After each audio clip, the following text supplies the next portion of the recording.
இப்பொழுது ஆரம்பமாக போகிறது நாட்டின் மிகப்பெரிய விசாரணை.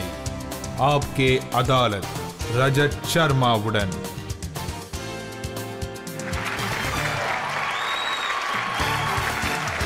வணக்கம். தேங்க்யூ. ஆப்கி அதாலத்து உங்க எல்லாரையும் நான் வரவேற்கிறேன். இன்றைக்கு நம் விருந்தினர் இவர் பல நாட்கள் எல்லாரையும் பயங்கரமா சிரிக்க வச்சிருக்காரு. மொத்த உலகத்திலையும் பிரபலமா இருக்காரு. அது மட்டும் இல்ல, இவர் பஞ்சாப் அரசியல்லையும் அட்டகாசம் பண்ணாரு. இவர் சித்துவ, பாதல, சன்னிய எல்லாரையுமே தோக்கடிச்சாரு. ப்ளீஸ் வெல்கம் காமெடினா இருந்து பொலிட்டீஷியனான பஞ்சாபின் முதலமைச்சர் யாரு? பகவத் மான்.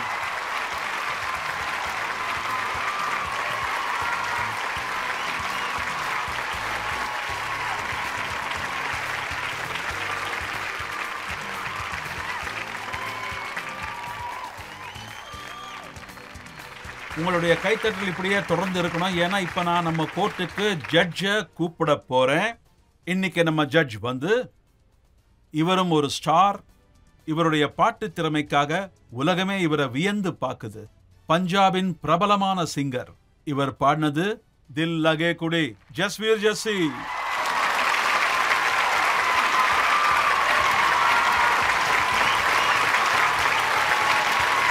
தேங்க்யூ. இன்னைக்கு நம்ம அதாலத்துக்கு 2 பெரிய ஸ்டார்ஸ் வந்திருக்காங்க. நாம விசாரணையை ஆரம்பிக்கிறதுக்கு முன்னாடி நம்ம ஜட்ஜ் ஜஸ்வீர் ஜஸ்ஸி கிட்ட பெர்மிஷன் கேட்கலாம். விசாரணையை ஆரம்பிக்கலாமா? விசாரணையை ஆரம்பிக்கலாம். ஆப்கே அதாலத்தில் அவருடைய நியாயங்களை அவரே எடுத்து வைப்பாரு. வாங்க, இன்னைக்கு விசாரணை நாம ஆரம்பிக்கலாம். பகவந்த் மான் மீது இன்றைய முதல் குற்றச்சாட்டு வாருங்கள். ஆப்கே அதாலத்தில் பஞ்சாபின் சிஎம் பகவத் மான் மீது உள்ள ஒரு குற்றச்சாட்டு, இவர் தன் இஷ்டத்துக்கு நடந்துக்கிறாராம். பகவந்த் மான், ஒரு விஷயத்தை ஒத்துக்கணும். உங்க அப்பா இருக்காரு, ரொம்ப படிச்சவரு. அவர் MA BEd ஹெட் மாஸ்டரா கூட இருந்தாரு. கரெக்ட். ஆனா பையனுக்கு படிக்க இன்ட்ரெஸ்ட் இல்லையா? அது டீச்சரோட பையன்னா அவன் படிச்சுதான் ஆகணும். அதான் உண்மை. ஏன்னா அதே ஸ்கூல்ல தானே அவர் ஹெட் மாஸ்டரு.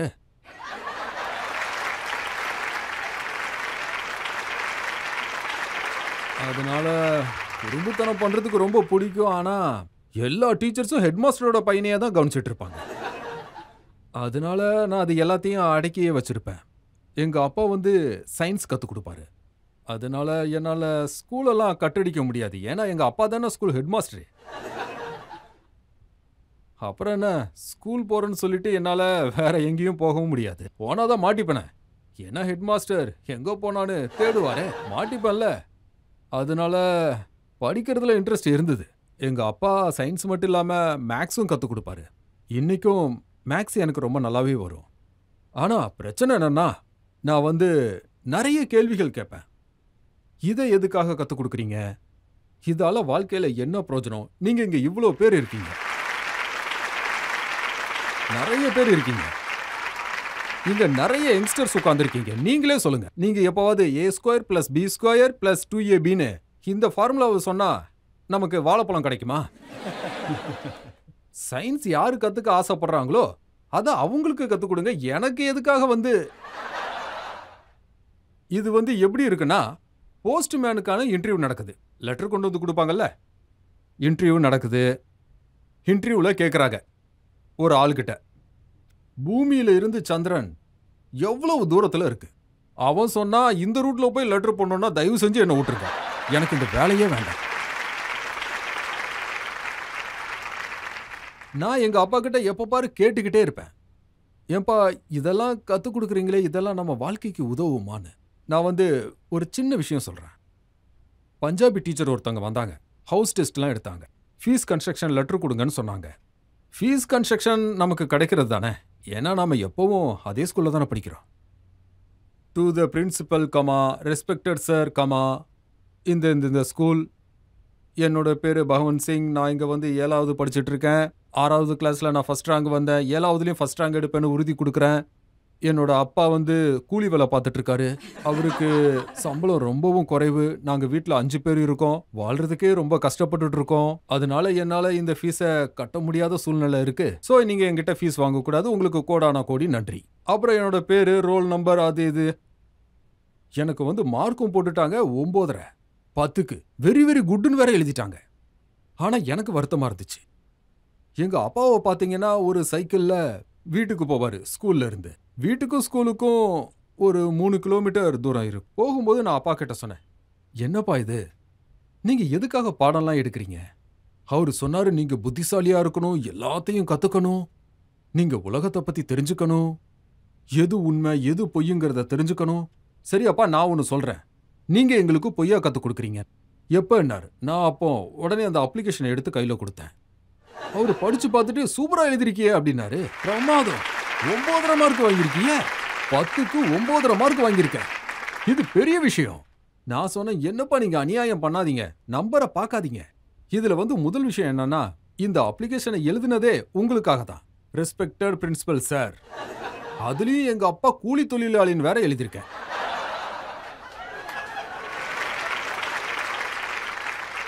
அது மட்டும் இல்ல, என் கூட மொத்தம் 4 பேர்னு எழுதியிருக்கேன். எனக்கு இருக்கிறது ஒரு தங்கச்சி தான். அப்ப மத்தவங்கலாம் யாரு? அதுக்கு எங்க அப்பா என்கிட்ட சொல்றாரு, நீ உன்னை ஏழையா தான் காட்டிக்கணும், அப்பதான் ஃபீஸ் கன்ஸ்ட்ரக்ஷன் உனக்கு கிடைக்கும். அப்பதான் நான் அப்பா கிட்ட ஒரு வார்த்தையை சொன்னேன், என்னைக்காவது என் கைக்கு ஒரு நல்ல பெண் வந்து சிலபஸை மாத்துங்கன்னு சொன்னா வந்ததுன்னா இன்னைக்கு அது நடக்குது. அப்ப நான் இந்த அப்ளிகேஷனை பாசிட்டிவ் வேவ்ல எழுதுவேன். நான் வந்து இப்படி இருக்கேன், எங்க அப்பா ஏழையா இருக்காரு, எங்க அப்பாவால ஃபீஸ் கொடுக்க முடியாது, என் ஃபீஸை மன்னிங்கன்னு நான் எழுத மாட்டேன், என் ஃபீஸை கணக்குல வச்சுக்கங்கன்னு நான் எழுதுவேன். நான் வாக்கு கொடுக்கறேன், ஒரு நாள் நான் ஆபீசரா வருவேன், அன்னைக்கு நான் வட்டியோட சேர்த்து இந்த பணத்தை திருப்பி தரேன்.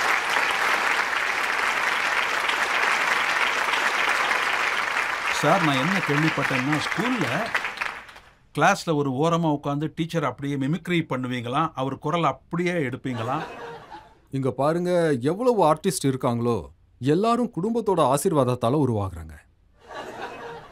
எல்லா பேரண்ட்ஸுமே ஒரே மாதிரி தான். நீ என்னப்பா ஆக போற, அத பேரண்ட்ஸே சொல்லிடுவாங்க, டாக்டரா தான் ஆகும். எல்லாருமே டாக்டர் ஆயிட்டா அப்புறம் யாரு தான் பேஷண்டா இருக்கிறது? பைலட்டா தான் ஆவான். அப்போ எல்லாரும் பைலட் ஆயிட்டா யாரு பேசஞ்சர் ஆகிறது? நீ என்ன ஆக போறன்னு பசங்களை கேளுங்க. நான் சைலண்டா கிளம்பி போயிடுவேன். ஸ்டேஜ்ல +1 இன்டர் காலேஜ் காம்படிஷன்லலாம் நான் பார்ட்டிசிபேட் பண்ணுவேன். அப்போ என்னோட அப்பாவுக்கு இது தெரிஞ்சிருச்சு. அப்புறம் என்ன, இந்தியாவில் எல்லா பசங்களுக்கும் நடக்கிறது தான். உங்களுக்கு தெரிஞ்சிருக்குமே, அடி உத இல்லையா? அடி உத கையால இல்ல, காலால. நான் என்ன பண்றது, நிப்பாட்டிட்டேன். அப்பா வேண்டான்னு சொன்னாரு, நானும் விட்டுட்டேன். ஸ்டேஜுக்கே போகல. ஆனா திருட்டுத்தனம் பண்ணிட்டே போவேன், வெளியெல்லாம் தெரியாது. அப்போ ஒரு சம்பவம் ஒன்று நடந்தது. அது நடந்தது இன்னமும் எனக்கு ஞாபகம் இருக்கு. இப்போ நினச்சா கூட எனக்கு அழுக வரும். நான் வந்து ஃபஸ்ட்டு வந்ததுனால எனக்கு ஒரு ட்ராஃபி கொடுத்தாங்க கவிதை போட்டியில். நான் ஃபஸ்ட்டு வந்தேன். காலேஜில் ஒரு பெரிய ட்ராஃபியாக எனக்கு கொடுத்தாங்க. பஸ்ஸில் நான் வந்துட்டு இருந்தேன். இப்போ மனசில் ஒரு விஷயம் ஓடுது, இந்த ட்ராஃபியோட நான் வீட்டுக்குள்ளே போனேன்னா அப்பாவுக்கு கண்டிப்பாக தெரிஞ்சிடும். ஆரம்பிச்சிட்டியான்னு கத்துவார். ட்ராஃபியோட வீட்டுக்கும் போக முடியாது. ட்ராஃபியை விட்டுட்டு போகவும் எனக்கு மனசு இல்லை. அப்போ என் கூட ஒரு பேசஞ்சர் இருந்தார். அவர் சொன்னார், ட்ராஃபி நல்லா இருக்கே, இங்கே பாருங்க, உங்களுக்கு பிடிச்சிருந்ததுன்னா சந்தோஷம், இந்தா நீயே வச்சுக்க. அந்த ட்ராஃபியை அவங்ககிட்டயே கொடுத்துட்டேன். இந்த மாதிரி நிறைய ட்ராஃபிஸ்ங்க இருக்கு, நான் மற்றவங்களுக்காக கொடுத்துட்டேன்.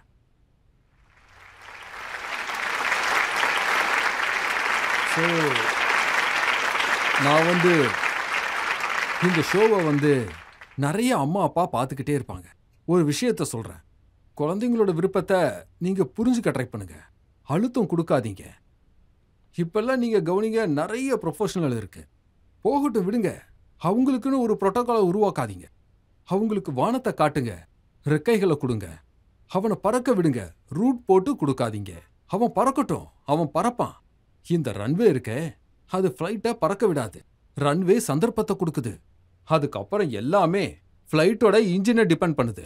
அது 20 நிமிஷத்துல சண்டிகர்ல போய் இறங்கணுமா இல்ல சான் பிரான்சிஸ்கோல இறங்கணுமான்னு முடிவு பண்ணிக்கோ. அதெல்லாம் இன்ஜின் பார்த்துக்கும். ஆனால் ஃப்ளைட்டுக்கு ரன்வே மிக மிக அவசியம். ரன்வேவா இருக்கிறது பேரண்ட்ஸ், டீச்சர், இதோ இவங்க எல்லாருமே ஃப்ளைட்டு தான். இவங்கெல்லாம் பறக்கலாம். ஒரு நல்ல ரன்வே வேணும். உங்களுக்கு ரன்வே கிடைச்சது, உங்க ஃப்ளைட் பறந்தது. அப்ப நீங்க உண்மையிலேயே டேக் ஆஃப் ஆயாச்சுன்னு உங்க அப்பாவுக்கு தெரிஞ்சதா? இதுவும் உண்மைதான். அதுக்கப்புறம் அம்மா அப்பா இன்டர்வியூ கொடுப்பாங்க.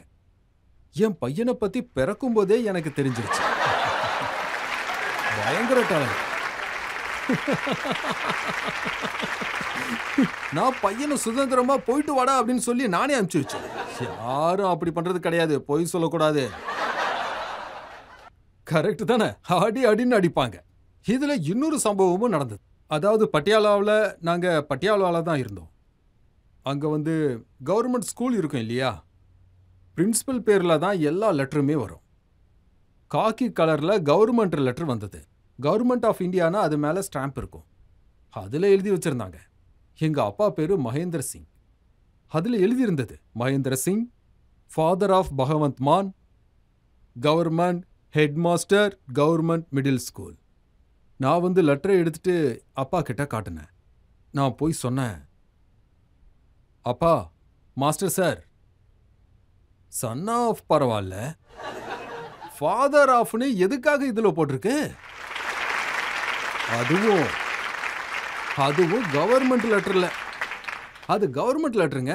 அவர் சொல்றாரு, அது ஒன்றும் இல்லை, லெட்டரில் உன் பேரை போட்டால் அது சீக்கிரமே சேர்ந்துருக்கணும். அதாவது அவர் என்னோட புகழை என்ஜாய் பண்ணுறாரு. அம்மா அப்பாவாச்சே. அதுக்கப்புறம் தன்னோட பேரை எங்கேயும் சொல்லவே மாட்டார். ஒரு தடவை என் சிஸ்டருக்கு கால் பண்ணார். சொந்த சிஸ்டருங்க. என்ன மன்புரீத், நான் பகவந்த் மாலோட அப்பா பேசுகிறேன். அப்போ எனக்கு அப்பா இல்லையான்னு அவ கேட்குறேன். ஆனா அதையும் அவர் என்ஜாய் பண்றாரு. ஆனா அந்த நேரத்துல உங்ககிட்ட இருந்த அந்த காமெடி, அந்த செட்டாயர், அதுல நீங்க செய்திகளை புகுத்திடுவீங்க, அதுல நீங்க அரசியல் சொல்லுவீங்க. சோ இந்த அரசியல் விளையாட்டு உங்களுக்கு அப்பவே பிடிக்குமா? அப்பா எம்எஸ்சி, எம்ஏ, பிஎட்டா இருந்தாரு. Medical science, B Sc and B Ed. அதோட அரசியல்னா அவருக்கு ரொம்பவே இன்ட்ரெஸ்ட். அவர் 2 3 நாள் அப்பெல்லாம் எலெக்ஷன் ரிசல்ட் வருதுன்னா அப்போ சீட்டை எண்ணுவாங்க. 3-4 நாள் ரிசல்ட் வந்துகிட்டே தான் இருக்கும். என்ன கீழே உட்கார சொல்லுவாரு, எழுதுன்னுவாரு. இது இப்ப இருக்கிறவங்களுக்குலாம் தெரியாது. அந்த காலத்துல ரிசல்ட் வரும்போது சினிமாலாம் போட்டு காட்டுவாங்க டிவிலே. ஏன்னா 2-3 நாள் ரிசல்ட் வர நேரம் யார் வராங்க அப்போல இருந்தே எனக்கு தெரியும். ஃபுல் ஃபார்ம் ஆஃப் டிஎம்கே, அப்புறம் ஏஐடிஎம்கே தமிழ்நாட்டில் இருக்கு. எனக்கு தெரிஞ்சு நான் ஒரு விஷயம் சொல்லட்டுமா, 80% பார்லிமெண்ட்ல இருக்காங்களே அவங்களுக்கு கூட ஃபுல் ஃபார்ம் தெரியாது. Dravida Munnetra Kazhagam, all India Dravida Munnetra Kazhagam. எங்க அப்பா கிட்ட இருந்து கத்துக்கிட்டேன். அப்புறம் அவர் ஸ்போர்ட்ஸ்னாலும் ரொம்ப பிடிக்கும். ஹாக்கி மேட்ச்லாம் பார்ப்பாரு. நானும் ஹாக்கியை ரசிச்சேன், ஸ்போர்ட்ஸ்லாம் பார்ப்பேன். ஸ்போர்ட்ஸுக்காக என்ன வேணாலும் அப்போ தூர்தர்ஷன் மட்டும்தான் இருந்தது. அப்ப 4 கிராண்ட் ஸ்லாம்பும், French Open, Wimbledon, Australian Open and US Open அதிகம் தூர்தர்ஷன்ல தான் காட்டுவாங்க. அப்ப இருந்தது மார்டினா நவ்ராத்திலோவா, ஜான் மெக்காண்ட்ரோ. உங்களை மாதிரியே சண்டை போடுவான். எப்ப பாரு சண்டை. ராக்கெட்டை தூக்கி கீழே அடிப்பான். Paris Baker. அப்ப பாத்தீங்கன்னா கேப்ரியலா செபத்தினி. அப்பெல்லாம் நான் ரொம்ப பார்ப்பேன். எப்ப நான் கிரிக்கெட்டை பார்த்தோன்னா அப்பனா 1990 இருந்து இன்னைய வரைக்கும் பேட்டிங் ஆர்டர் படி எல்லா டீம் மெம்பர்ஸ் பேரையும் என்னால சொல்ல முடியும். சரி, வெஸ்ட் இண்டீஸோட பிளேயர் பேரை சொல்லுங்க.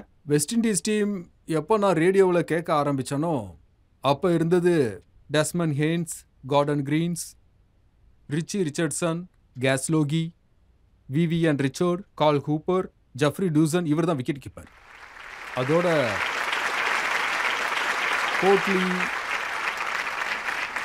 Kotli Ambrose and Malcolm Marshall, Patrick மேட்ரிஷியன்.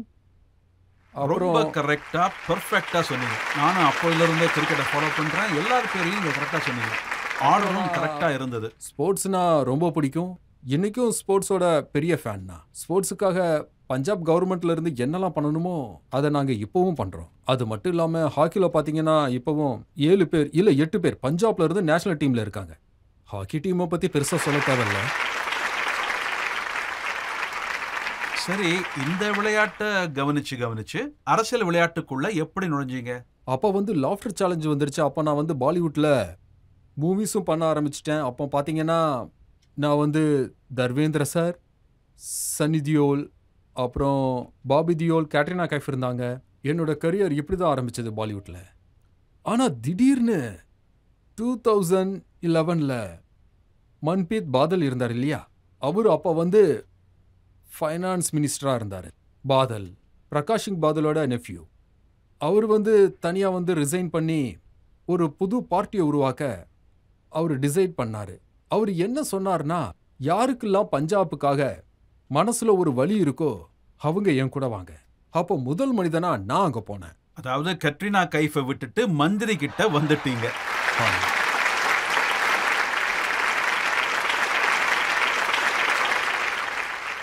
Katrina கைஃபை விட்டுட்டு நான் பஞ்சாப் கூட போயிட்டேன். பகவத்சிங் ஒரு கவிதை சொல்லியிருக்காரு, காதல் செய்ய அனைவருக்கும் உரிமை உண்டு, காதல் செய்ய அனைவருக்கும் உரிமை உண்டு, இம்முறை நான் இந்த பூமியை காதலியாக ஏற்றுக்கொள்கிறேன். சரி, எப்ப நீங்க அரசியல்ல நுழைஞ்சீங்களோ அப்ப உங்க அப்பா இருந்தாருல்ல, அவர் இத சப்போர்ட் பண்ணாரா இல்ல எதிர்த்தாரா? மறுபடியும் அதே கதை தான். அரசியல்ல போறேன்னு சொன்னா, இல்ல இல்ல நீ இதே லைன்ல இரு. அப்ப அவர் என்ன சொன்னாருன்னா, டேய் இந்த வேலையை ரொம்ப நல்லா இருக்கு. முதல்ல அவர் இந்த வேலையை தான் தடுத்தாரு. அப்பதான் நான் அவர்கிட்ட சொன்னேன், ஒரே ஒரு வாழ்க்கை தான் இருக்கு. அடுப்பு எரியும் போதுதான் நம்ம சிரிப்பு பிரகாசமா தெரியும். அப்புறம் ஏன் எதிர, அதாவது என் கண்ணுக்கு முன்னாடி பஞ்சாப் விவசாயி தற்கொலை பண்ணிக்கிறான். என் கண்ணு முன்னாடியே ட்ரக்ஸை நோக்கி இளைஞர்கள் போறாங்க. என் கண்ணுக்கு முன்னாடி நிறைய ப்ராப்ளம்ஸ். ஆனா நான் இப்ப சீரீஸ் அப்புறம் ஷோஸ்லாம் பண்ணிட்டு இங்க இருந்து போயிட்டானா அது நல்லாவா இருக்கு? ஏதாவது வித்தியாசமா பண்ணணும்ல. அப்ப எனக்கு தோணுச்சு, அரசியல்ல இருந்து திருத்த முடியும்னா அரசியல்ல நுழைஞ்சு பார்க்கலாம். என் முகத்தை யாரு ஃபேமஸ் ஆக்குனாங்க? பஞ்சாப்காரங்க. என் குரலை யாரு ஃபேமஸ் ஆக்குனாங்க? பஞ்சாப்காரங்க. அதனால என் முகத்தையும் குரலையும் அவங்களுக்காக பயன்படுத்தலாம்னு முடிவு பண்ணேன். நீங்க சொன்ன மாதிரியே செஞ்சு காட்டிட்டீங்க. உங்களை நான் பாராட்டுறேன். இப்ப நாம ஒரு சின்ன பிரேக் எடுத்துக்கலாம். பிரேக்குக்கு அப்புறம் கேள்வி கணைகள் தொடர்ந்து தொடுக்கப்படும். நீங்களே சொல்லுங்களேன், உங்களுக்கு இங்க ஃப்ரெண்ட்ஸ் இருக்கலாம், இல்ல ரிலேட்டிவ்ஸ் இருக்கலாம், இல்ல வேற யாராவது கூட இங்க இருக்கலாம். 12 வருஷமா டே நைட் குடிச்சுக்கிட்டே இருக்காங்க. அவங்க உயிரோட இருக்காங்களா? இல்லதானே? இல்லதானே? அப்புறம் ஏன் லிவர் மட்டும் என்ன இரும்பாலியா செஞ்சிருக்கு?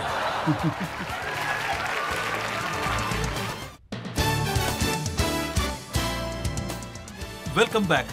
ஆப்கி அதாலத்ல இன்றைய விருந்தினர் பஞ்சாபோட சிஎம் பகவந்த் மான். ஆப்கி அதாலத்ல அடுத்த குற்றச்சாட்டு.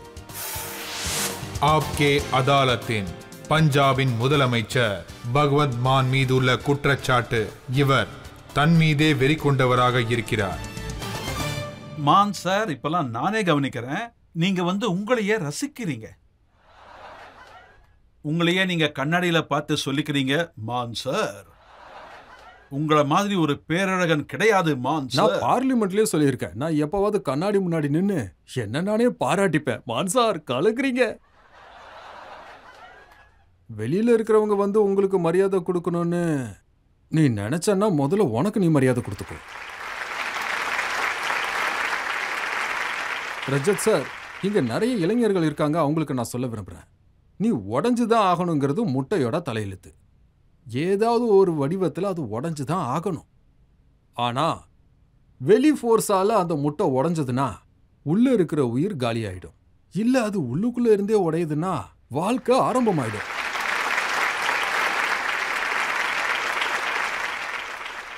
நீங்க வந்து யாரு? நீங்க யாருங்கிறத நீங்களே முடிவு பண்ணுங்க.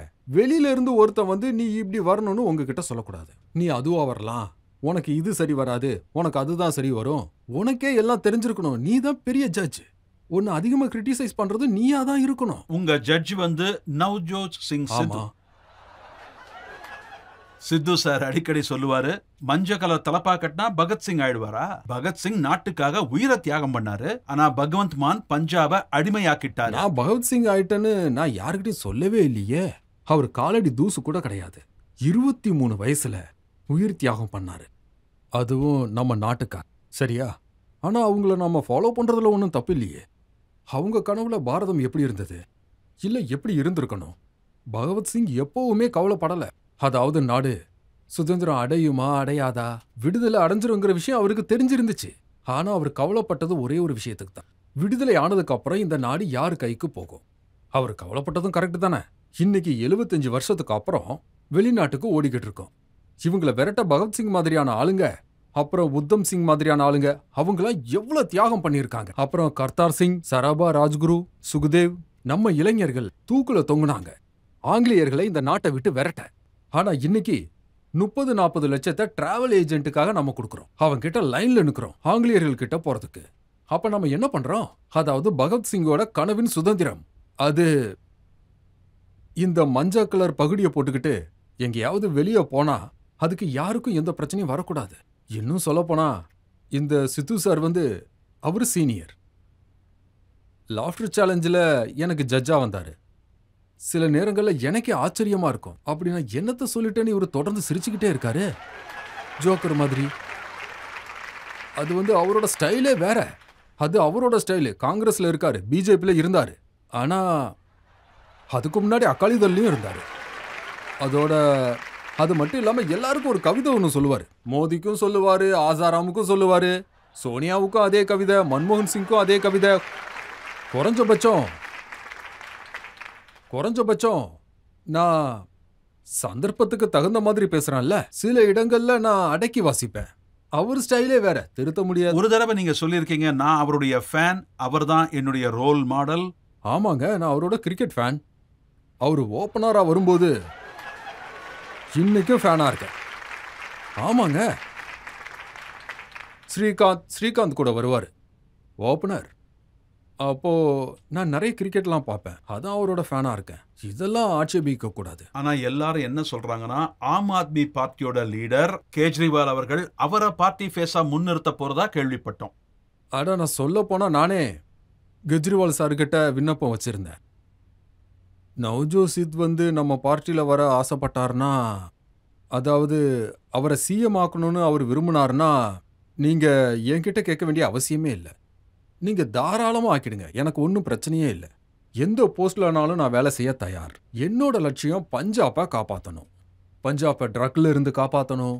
பஞ்சாபை நம்மளோட பிரெயின் ட்ரைன் ஆகுது. இங்க இருக்கிற இளைஞர்கள்லாம் கனடாவுக்கு ஓடி போயிடுறாங்க. இந்த விஷயத்துல நான் நாற்காலிக்கு முக்கியத்துவம் கொடுத்ததில்ல. ஆனா அவரே சொன்னாரு, நான் அங்க போறேன்னு சொல்றாரு. என்ன பண்றது? பஞ்சாபை மாத்த வந்திருக்கிறதா நீங்க அடிக்கடி சொல்றீங்க. ஆனா சித்து சார் சொல்றாரு, இவர் மாத்துறதுக்காக வரல. 1.5 வருஷத்துல இவர் எதையுமே மாத்தல. இவர் மாத்தின ஒன்னே ஒண்ணு அவருடைய மனைவியை தான்.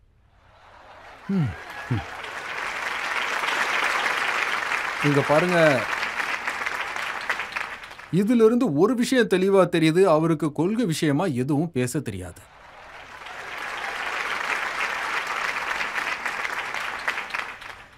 எனக்கு 2வது கல்யாணம் நடந்தது. அது லீகலா நடந்தது. குரு கிராண்ட் சாப்ஜிய அவரை வீட்டிலேயே அவரை அமர வச்சு விதிமுறைகளோட நடந்தது. இதுல யாருக்கு என்ன பிரச்சனை? இதுதான் பஞ்சாபோட கொள்கையா? சித்து சார் சொல்றாருல, அதாவது நான் மனைவியை மாத்திரேன், வேற எதையும் மாத்தலன்னு சொல்றாரு. அப்படின்னா சித்து சார் ஒரு விஷயத்த மறந்துருக்க கூடாது. அவருக்கு இருக்கிறது கூட 2வது அம்மா தான்.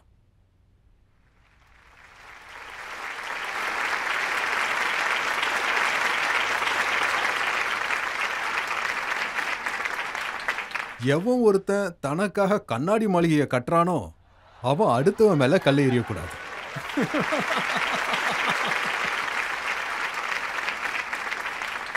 என் ஒய்ஃப் அவங்க டாக்டர். அவங்க ஒரு எம்பிபிஎஸ். அவங்க அரசியல்ல இது வரைக்கும் என்ன எப்படி சொல்றது, இது வரைக்கும் வரல. ஆனா சோஷியல் ஒர்க்லாம் நிறைய பண்றாங்க. ஆனா நீங்க அவங்கள போய் விமர்சனம் பண்ணிக்கிட்டு இருக்கீங்க. உங்க தகுதியை ஏன் இவ்வளவு மட்டமா கொண்டு போய்கிட்டு இருக்கீங்க? இப்படிலாம் கமெண்ட் பண்றது நல்லது இல்லை. பர்சனல் விஷயம்லாம் கூடாது. நான் முழுசா ஏத்துக்கிறேன். ஏன்னா இந்த மாதிரி ஒரு பப்ளிக் கமெண்ட் பண்ணக்கூடாது. இதெல்லாம் இந்த பிச்சில தான் அவர் விளையாடுவார்னா எனக்கும் விளையாட தெரியும். என்கிட்ட ஷாட் இருக்கு.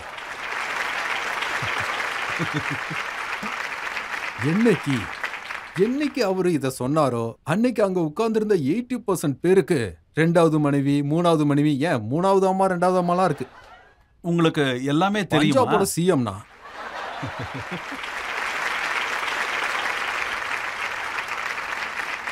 இப்பெல்லாம் பாதல் குடும்பத்தோட அவர் ரொம்ப அதிகமா மோதுறாரு. மெஜிட்டியா சார் கூட அடிக்கடி சொல்றாரு, இப்ப கட்டி பிடிக்கிற நேரம் வந்தாச்சு. அது வந்து என்னன்னா இந்த சித்து சாருக்கும் மெஜிஸ்டியா சாருக்கும் இருக்கே, 2 பேரும் கெட்ட கெட்ட வார்த்தையில திட்டிப்பாங்க. எதிரா எலெக்ஷன்ல நிப்பாங்க. 2 பேருமே தோத்தும் போயிருவாங்க. எவன் ஜெயிச்சான்? ஜீவன் ஜோத்னு ஒரு பொண்ணு. அந்த பொண்ணு என்ஜிஓ நடத்துறாங்க. அவங்க ஜெயிச்சிட்டாங்க. இந்த 2ம் தோத்துருச்சு. ஒரு ஃபங்க்ஷன்ல 2 பேரும் கட்டியும் பிடிச்சுக்கிறாங்க. பாராட்ட வேற செய்றாங்க. இந்த இடத்துல தான் மக்கள் நம்மளை ஏமாத்துறாங்களோன்னு நினைக்கிறாங்க. என்னத்தன்னு சொல்றது? இவங்க கூட இருக்கறனால நாங்களும் சொந்தக்காரங்க, தாத்தா பாட்டி யாரா இருந்தாலும் நாங்க இந்த பக்கம் இருக்கோம், பேச மாட்டோம்னு நாங்க சொல்றோம். ஆனா அங்க பாருங்க, அவங்க 2 பேரும் கட்டி பிடிச்சு ஒன்னா சேர்ந்துக்கிட்டாங்க. அதான் ஒரு விஷயத்த செய்யணும்னா அத ஒழுங்கா செய்யணும். ஒரு கவிதை இருக்கு, புத்திசாலித்தனமாக விரோதிக்க வேண்டும், ஆனால் கவனம் இருக்கட்டும், மீண்டும் நண்பனானால் வெட்கப்படக்கூடாது. இப்ப 2 பேருமே வெட்கப்படுறாங்க. ஆனா அவங்க 2 பேரோட ஃப்ரெண்ட்ஷிப் இருக்கே, அது பகவந்த் மானுக்கு எதிரா இருக்கு. எந்த பாஷைய சித்து பேசுறாரோ அதே பாஷையத்தான் பாதலும் பேசுறாரு. சுக்பீர் பாதல் வந்து ரீசெண்டா சொல்லியிருக்காரு, இந்த சிஎம் ஒரு பைத்தியம். ஆஹா, உண்மை என்ன? உண்மைதான் என்ன? பாருங்க, பிரகாஷ் சிங் பாதில் தோத்துட்டாரு, சுக்தேவ் பாதில் தோத்துட்டாரு, மாப்பிள்ள தோத்துட்டாரு, மச்சானும் தோத்துட்டான், சொந்தக்காரனும் தோத்துட்டான், மருமகன் தோத்துட்டான், கேப்டன் அமர்ந்த சிங்கும் தோத்துட்டாரு, ஷன்னி தோத்துட்டான், எல்லாவனுமே தோத்துட்டான். இப்போ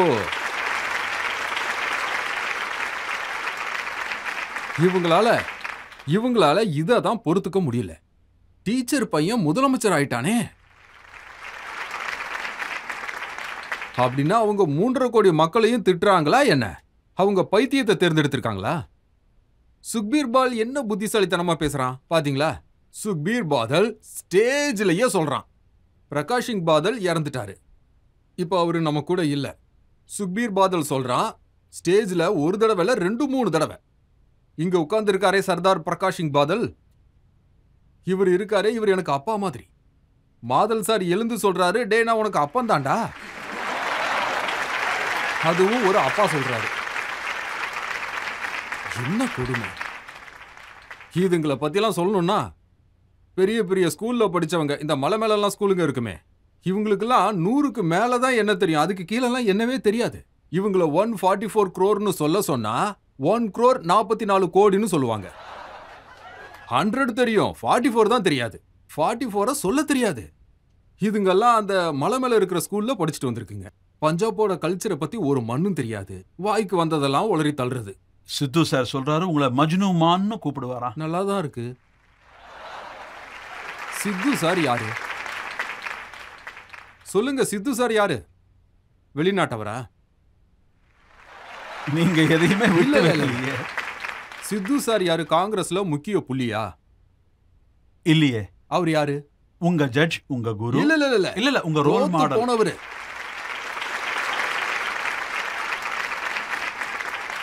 அவருடைய இன்னொரு பார்ட்னர் சுக்பீர் பாதல், அவர் டெபுட்டி சிஎம்மா இருந்திருக்காரு, அரசாங்கத்தை நடத்தினவர். அவர் என்ன சொல்றாருன்னா, பகவந்த் மான் குடிக்க உட்கார்ந்துட்டா 7 நாளைக்கு வெளியே வரவே மாட்டாரு. கிட்டத்தட்ட 12 வருஷமா இதை சொல்றாங்க. பகவந்த் மான் டே அண்ட் நைட் குடி போதையில மிதந்து கிடப்பாராம். சார் நீங்களே சொல்லுங்க, உங்களுக்கு ரிலேட்டிவ்ஸ் இருப்பாங்க, அண்ணன் தம்பிங்க இருப்பாங்க, ஏன் இங்கேயோ கூட யாராவது இருப்பாங்க. எவன் ஒருத்தன் 12 வருஷமா டே அண்ட் நைட் குடிக்கிறானோ அவன் உயிரோட இருப்பானா? இருக்க மாட்டான் தானே? மாட்டான் தானே? ஏன் லிவர் மட்டும் என்ன இரும்பாலையா செஞ்சிருக்காங்க?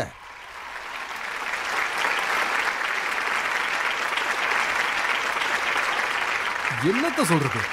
இவனுங்களுக்கெல்லாம் சொல்றதுக்கு எதுவுமே கிடைக்கலனா வாய்க்கு வந்ததை உளறி தள்ளுவானுங்க. நான் காலையில 6 மணிக்கு எழுந்ததுமே முதல் ஃபைலை ஓபன் பண்ணிடுவேன். இவ்வளோ வேலைகளை நான் 70 வருஷத்துல கூட பண்ணதே கிடையாது. 1.25 வருஷத்துல பண்ணியிருக்கேன். பஞ்சாப்ல 88% வீடுங்களுக்கு எலக்ட்ரிசிட்டி கிடைச்சிருக்கு. அதோட அது கிடையாது. நாங்க எந்த ஒரு தில்லுமுள்ளுமே பண்ணல. 600 யூனிட் ஃப்ரீ. 2 மாசத்துக்கு ஒரு தடவை கரண்ட் பில் வரும். 600 யூனிட். நீங்க 4-5 ஏசி வச்சிருக்கீங்களா? உங்களுக்கு கரண்ட் பில் 600 யூனிட்டுக்கு கீழே வந்துச்சுன்னா உங்களுக்கும் ஃப்ரீ தான். பில்லு 0ன்னு தான் வரும். பஞ்சாப்ல தேவையான அளவு கரண்ட் இருக்கு. நான் உருவாக்குறேன். நான் ஜார்க்கண்ட்ல பஞ்சாப் கவர்மெண்டோட கோல் மைன் இருக்கு. பல வருஷமா மூடி கிடந்தது. அதை ஓபன் பண்ணேன். இந்த தடவை பேடி சீசன் வரும். நாளை மறுநாள்ல இருந்து ஆரம்பிக்க போகுது. 52 நாளுக்கான நிலக்கரி என்கிட்ட இருப்பு இருக்கு. இதுக்கு முன்னாடி இந்த அளவுக்கு தெர்மல் பிளான்ட் கிட்ட கோல் இருந்ததே கிடையாது. வெறும் நியூஸ் தான் வரும். 5 மணி நேரத்துக்கு சேமியுங்க, 4 மணி நேரத்துக்கு சேமியுங்க. சார், இதெல்லாம் செய்யறதுக்கு உங்களுக்கு மனசு வரணும். வந்தாலே எல்லாம் நடக்கும். இல்ல இங்க வந்து பிரச்சனை என்னன்னா, நீங்க ஸ்டாரா இருந்த காரணத்தினால கைத்தட்டலாம் உங்களுக்கு ரொம்ப பிடிக்குது. ஆனா அரசியலுக்கு வந்துட்டா திட்டமும் செய்வாங்களே. நீங்க எப்போ சிஸ்டமை மாத்தணும்னு பேச ஆரம்பிச்சீங்கன்னா, ஏதாவது ஒரு சிஸ்டத்தை மாத்தணும்னு பேசுனீங்கன்னா, அந்த சிஸ்டத்தோட பெனிஃபிட் இருக்கு, அதாவது லாபம்னு சொல்லுவாங்களே, அது பவுன்ஸ் பேக் ஆகும். இதெல்லாம் எப்படி நடக்கும்? அதெல்லாம் முடியாது. அவங்க திட்ட ஆரம்பிப்பாங்க சார். உங்களை கேவலப்படுத்துவாங்க, பழச எடுத்து பேசுவாங்க, அதும்பாங்க இதும்பாங்க. அதாவது இவன் எதுவும் பண்ணாம மௌனமா இருக்கணும், நாம லைம் லைட்ல வரணும். இந்த சிஸ்டம் இப்படிதான். முதலா வந்த ட்ரெயின், அப்புறம் முதல்ல வந்த பிளைனுக்கும் விரோதம் வந்தது. அது எப்படி வானத்துல பறக்கும்? அது எப்படி ட்ரெயின் ட்ராக்ல ஓடும்? நாம நடக்கிறோம்ல, இப்ப வாய்க்கிலேயே இந்த அளவுக்கு பேசுறாங்கல்ல. இவங்க வீட்டுல இருக்கிற பாட்டன் முப்பாட்டன் இவங்கெல்லாம் ட்ரெயின்ல போறதுக்கு லைன்ல டிக்கெட் வாங்குறாங்க, வெயிட்டிங் லிஸ்ட்ல இருக்காங்க இல்லையா? அதான் சொல்றேன், அவமானத்தை ஜீரணிக்க கத்துக்க.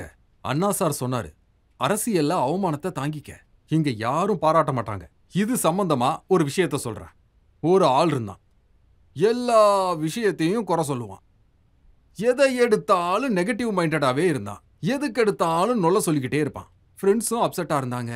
ஏன்டா எதுக்கு எடுத்தாலும் குறை சொல்லிக்கிட்டே இருக்கான்? அவங்களுக்கு ஒரு நாய் கிடைச்சது ஃப்ரெண்ட்ஸுக்கு. அந்த நாய் இருக்கே, அது வந்து தண்ணிலேயே நடக்கும், தண்ணியில அப்படியே நடந்து போகுங்க. இப்ப இதை பார்த்து இவன் என்ன குறை சொல்றான்னு பார்க்கலாம். அவனை கூப்பிட்டாங்க, வந்தான். அவனை பாருன்னாங்க. அவங்க வந்து நாயை இந்த பக்கத்துல இருந்து விட்டாங்க ஸ்விம்மிங் பூல்ல. நாய் வந்து அப்படியே நடந்து அந்த பக்கமா ஓடி போயிடுச்சு, அப்படியே போயிடுச்சு. டேய், இப்ப இதை பத்தி நீ என்னடா சொல்ல போற? அதுக்கு அவன் சொன்னா, கரெக்ட் தானே, நாய்க்கு நீந்த தெரியாது.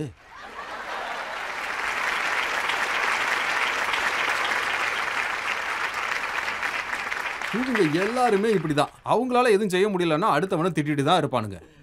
அரவிந்த் கெஜ்ரிவாலை திட்டுங்க, என்னையும் திட்டுங்க, திட்டிட்டு போங்க. நாயா இருந்தா குறைக்க தானே செய்யும்.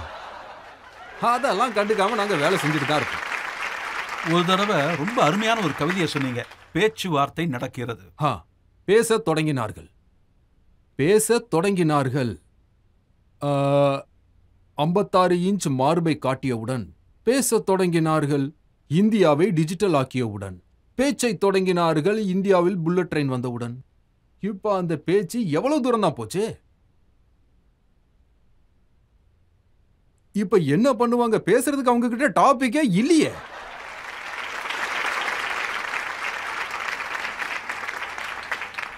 மனதின் குரல். மோடியின் மனதின் குரலை மக்கள் 2 வாட்டி கேட்டுட்டாங்க. அவரை பிஎம் ஆக்கிட்டாங்க. மக்கள் சொல்றத கேளுங்க, மனசுல பட்டதை பேசாதீங்க. மக்களின் மனதின் பேச்சை கேளுங்க. சிலிண்டர் காஸ்ட்லி ஆயிடுச்சு, சிலிண்டர் விலை அதிகமாயிடுச்சு, வேலை வாய்ப்பு இல்ல. ஆனா இங்க பாத்தீங்கன்னா எல்லாமே வித்து போகுது, வித்து போயிடுது. ட்ரெயின், என்ன வெண்ண. மான் சார், உங்களுக்கு எப்பெல்லாம் சந்தர்ப்பம் கிடைக்குதோ அப்பெல்லாம் நீங்க குதர்க்கமா தான் பேசுறீங்க. ஸ்பீக்கரோட சேம்பர்ல ஏதாவது பேசுங்கன்னு சொன்னா நீங்க நேரா காட்டோட சட்டத்தை எடுத்து விட்டீங்க. ஒரு விஷயத்தை தலைகீழா பார்க்காதீங்க. ஒரு விஷயத்தை நேரா பார்த்தாதான் உங்களுக்கு புரிய வரும். அந்த செஷன்ல நிறைய வாக்குவாதங்கள் நடந்தது. அப்போ ஸ்பீக்கர் சார் சொன்னாரு, பகவான், நிலைமை வந்து ரொம்ப மோசமா போகுது, எதுவும் சரியா இல்ல, நீ கொஞ்சம் சரி பண்ணுன்னு சொன்னாரு. Laughter is the best medicine, கொஞ்சம் மருந்து கொடுன்னு சொன்னாரு. அப்போ நான் ஒரு விஷயத்த சொன்னேன், அத உங்களுக்கும் சொல்றேன், உங்களுக்கும் டென்ஷன் குறையும். எலெக்ஷன் கமிஷன் எப்போ காட்டுக்குள்ள எலெக்ஷனை அறிவிச்சாங்களோ, எலெக்ஷன் கமிஷன் எப்போ காட்டுக்குள்ள எலெக்ஷனை அனௌன்ஸ் பண்ணாங்களோ, எல்லா மிருகங்களும் தங்களோட பிரச்சாரத்தை தொடங்கிட்டாங்க. சிங்கம் ஆட்டுக்குட்டியோட வீட்டுக்கு போச்சு. போய் தங்கச்சி வணக்கம், எல்லாரும் எப்படி இருக்கீங்க? ஆடு சொல்லுச்சு, நல்லா இருக்கும். ஆனா மனசுல ஒரு குழப்பம் இருக்கு. ஏன்னா சிங்கமே இங்க வந்து கையெடுத்து கும்பிட்டு நிக்குதே. அதுக்கு சிங்கம், தங்கச்சி சங்கடப்படுத்தாதம்மா, இனிமேல் காட்டுல நாம ஒன்னாதான் வாழ போறோம். இந்த சிங்கம் அங்கிள் யாரையும் ஒன்னும் பண்ண மாட்டேன்னு எல்லாருக்கிட்டையும் சொல்லிடு. இனிமேல் நீங்க உங்க குடும்பத்தோட சந்தோஷமா வாழுங்க. ஆனா வரப்போற எலெக்ஷன்ல கொஞ்சம் எனக்காக ஓட்டு போட்டுருங்க. இப்ப அடுத்தத பாருங்க. அடுத்தது என்ன நடக்குதுன்னா, சம்பல் காடு அப்படியே பச்சை பசேல்னு கண்ணுக்கு தெரிஞ்சது. சம்பல் காடு அப்படியே பச்சை பசேல்னு கண்ணுக்கு தெரிஞ்சது. பூனைகளும் எலிகளுக்கு கம்பளிகளை கொடுத்தது. பாதி காடு உனக்குன்னு குள்ள நரிக்கிட்ட சொல்லியாச்சு. நல்லா கேட்டுக்கங்க, பாதி காடு உனக்குன்னு குள்ள நரிக்கிட்ட சொல்லியாச்சு. பகல்லையும் இருட்டாதான் இருக்கும்னு ஆந்தைக்கும் புரிய வச்சாச்சு.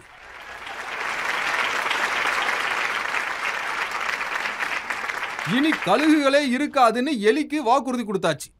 ஏன்னா கழுகுங்க பறந்து வந்து எலிய அப்படியே தூக்கிட்டு போயிடும். இனி கழுகுகளே இருக்காதுன்னு எலி கிட்ட சொல்லியாச்சு. உனக்கு நிறைய எலிங்க தர்றேன்னு கழுகு கூடயும் டீல் போட்டாச்சு. கேம்பெயினிங்க நடத்தி முடிச்சிட்டு சிங்கம் தன்னோட வீட்டுக்கு வருது. பெண் சிங்கத்துக்கு ஒரே சந்தோஷம், ஏன்னா சிங்கம் வீட்டுக்கு வந்துட்டாரே. பெண் சிங்கம் சொல்லுது, மை டார்லிங், மை ஹஸ்பண்ட், எனக்கு ஊர் சுத்தி பார்க்க ஆசையா இருக்கு. ஒரு சின்ன முயலா சாப்பிடணும்னு எனக்கு ரொம்ப ஆசையா இருக்கு. சிங்கம் சொல்லுது, மை டார்லிங், உன்னை கும்பிட்டு கேட்டுக்கிறம்மா, நீ எவ்வளவு நாளும் முயலை சாப்பிட்டுக்கோமா ப்ளீஸ். ஆனா எலெக்ஷன் மட்டும் முடிஞ்சுக்கிட்டோம் ப்ளீஸ்.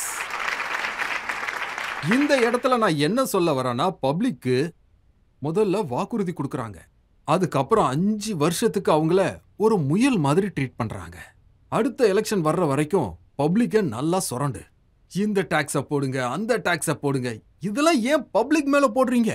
இந்த இடத்துல நான் அடிச்சு சொல்லுவேன், அரசியல் தலைவர்களுக்கு கரண்ட் ஃப்ரீனா, அரசியல் தலைவர்களுக்கு டோல் பிளாசா ஃப்ரீனா, அப்புறம் ஏன் மக்களுக்கு கிடையாது? பப்ளிக் தானே உங்களை உருவாக்குனாங்க. இதெல்லாம் பப்ளிக்கோட சொத்து தானே. இங்க இல்ல சார், நீங்க யாருக்குமே சந்தர்ப்பமே கொடுக்க மாட்டேங்கிறீங்க. அதுதான் கெஜ்ரிவால் தான் எங்க பார்ட்டியோட லீடர். அவரு டெல்லியில ஆரம்பிச்சாரு. அதாவது லேடிஸ் எல்லாருக்கும் பஸ் வந்து free, treatment free, education free. ஆனா இவங்கள பாருங்க, அதாவது இந்த அப்போசிஷன் பார்ட்டிஸ், அவங்க சொல்றது கெஜ்ரிவால் ஃப்ரீயா அள்ளி அள்ளி கொடுக்கறாராம், இலவசமா வாரி வழங்குறாராம். நான் என்ன சொல்றேன், இது நல்ல விஷயம் தானே. 300 யூனிட் கரண்ட், அப்புறம் கொஞ்சம் இது இல்லாம மெடிக்கல் ட்ரீட்மெண்ட், அப்புறம் பஸ் பயணம், இது எல்லாமே நல்ல விஷயம் தானே. ஃப்ரீயா தானே கொடுக்கறாரு. சரி, ஒவ்வொரு வீட்டுக்கும் 15 லட்சம் கொடுக்கறேன்னு சொன்னாங்களே, அது மட்டும் என்னவா? அதை பத்திலாம் பேசக்கூடாது. அதை பத்திலாம் நீ ஏன் பேசுற? நான் வந்து இத வந்து பார்லிமெண்ட்ல நேரடியாவே கேட்பேன். இப்ப சொல்லுங்க, மோடி சார் நல்ல நாள் எப்போ வரும்? சரி, இங்க சில பேர் கேள்வி கேட்க ஆவலா இருக்காங்க. நான் வந்து உங்களோட இன்டர்வியூ ஒன்னு பாத்திருக்கேன். அப்போ நீங்க வெளிநாடு போயிட்டு இருந்தீங்க. அதுல ஏர்லைன் வெளிநாட்டு ஏர்லைன், மக்களும் வெளிநாட்டு மக்கள். அங்க வந்து நீங்க ஹேர் ஹோஸ்டஸ் கிட்ட உங்க பாஷைய ரொம்ப ஸ்டைலா பேசிட்டு இருந்தீங்க. அது என்ன சம்பவம், கொஞ்சம் நீங்க சொல்லுங்களேன். இத வந்து நீங்க செல்ஃப் கான்ஃபிடன்ஸ் கூட சொல்லலாம். அப்படி சொன்னீங்கன்னா நல்லா இருக்கும்.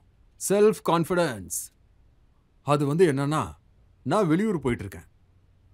அது New York flight, Air France flight. இங்க இருந்து பாரிஸ், பாரிஸ்ல இருந்து நியூயார்க். பாரிஸ்ல இருந்து நியூயார்க் போகும்போது என் பக்கத்துல ஃபாரினர்ஸ் இருந்தாங்க, இங்க நியூக்ரோஸ் இருந்தாங்க, நடுவுல மாடல் நான் தான். அப்பதான் நான் யோசிச்சேன், 9:30 மணி நேரம் இது பறக்க போகுது. மான்சார், 9:30 மணி நேரம் நீ பேசாம இருந்தன்னா உங்களுக்கு பைத்தியம் பிடிச்சிரும். 9:30 மணி நேரம் இவங்க கிட்ட என்னத்த பேசுறது? சரி, ஏதாவது செய்வோம். அப்ப என் கூட இருந்தார் இல்லையா, அதான் கோ ஆர்டிஸ்ட். நாங்க ஒரு ப்ரோக்ராமுக்காக போய்கிட்டு இருக்கோம். என்ன நடந்தாலும் சரி, நான் வந்து இப்ப சண்டை போட போறேன். நீங்க எல்லாரும் கண்ணை மூடி தூங்குங்க. உங்களுக்கும் எனக்கு எந்த சம்மந்தமும் இல்லை. நான் வந்து பெல் அழுத்தின, ஏர் ஹோஸ்டஸ் வந்தாங்க, மே ஐ ஹெல்ப் யூ. நான் வந்து என்னோட ஸ்டைல்ல ஒரு லாங்குவேஜையே உருவாக்கி கான்ஃபிடென்ட்டா அடிச்சு விட்டேன். நான் சொன்ன ஹலி ஹிஸ்தா லாலா பெங்கே ஹம்கே ஹுஸ்தா லாலா, ஹலி ஹிஸ்தா லாலா, ஹலி ஹிஸ்தா லாலா ஹம்கே ஹும்கே ஹும்கே புஸ்தா லாலா. அவ பாடன், நான் சொன்ன ஹிஸ்தேலே ஹம்கோ கும்கா ஹஸ்தா ஹலா, ஹலி ஹிஸ்தேலே ஹம்கோ ஹுக்கா ஹாஹி ஹி ஹுகா ஹதேலே. Sorry sir, I can't understand your language. நான் பாடி லாங்குவேஜ்ல கோவத்தை காட்டினேன். இன் பலிஸ்தா லாங்குவேஜா, ஹெரா பிஸ்தா, ஹெரி பிஸ் பிஸ்தாரா, ஹிம்பல பிஸ்தி, ஹேர் இந்தியா லூதா பிஸ்தி, ஹிம்பிஸ்தி, ஹிம்பல பிஸ்தி, ஏர் பிரான்சி, லூரா பிஸ்தி ரிங். இப்போ ரஜத் சார், இவன் நம்ம ஏர்லைன்ஸை திட்டுறாங்கிறது அவளுக்கு நல்லா புரிஞ்சு போயிடுச்சு. நடுவுல லுஃப்தான்சான்னு சொல்லிட்டேனே, அவ சொன்னா வெயிட். அவ போய் பிளேன் கேப்டனையும் கூப்பிட்டுட்டா. கேப்டன் வந்தாரு. ஹோ எஸ் ப்ளீஸ், ஹேர் குஸ்தா பிரீக் விஸ்தா, ஹேர் குஸ்தா பிளீக் விஸ்தா, ஹிரி விஸ்தா லாலா குஸ்தரா ஹுந்தரா வஸ்தால சுதா. என்னை பார்த்து ப்ளீஸ் கம் வித் மீ. அப்படியே முன்னாடி கூட்டிட்டு போனான். என் வாய்க்கிட்ட மைக்க வச்சுட்டான். முன்னாடி நிக்க விட்டுட்டான். ஸ்பீக். நான் உடனே அகர் விஸ்தா அங்கே விஸ்தா பிஸ்தா லாலா எங்கள பிஸ்தலா பொல பொலஸ்தி.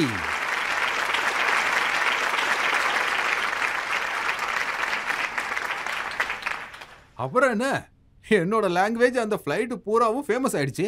இப்போ அவன் அங்க ஆங்கிலத்துல சொல்ல ஆரம்பிச்சான். இந்த லாங்குவேஜ் யாருக்காவது தெரிஞ்சிச்சுன்னா தயவு செஞ்சு ஓடி வந்துருங்க.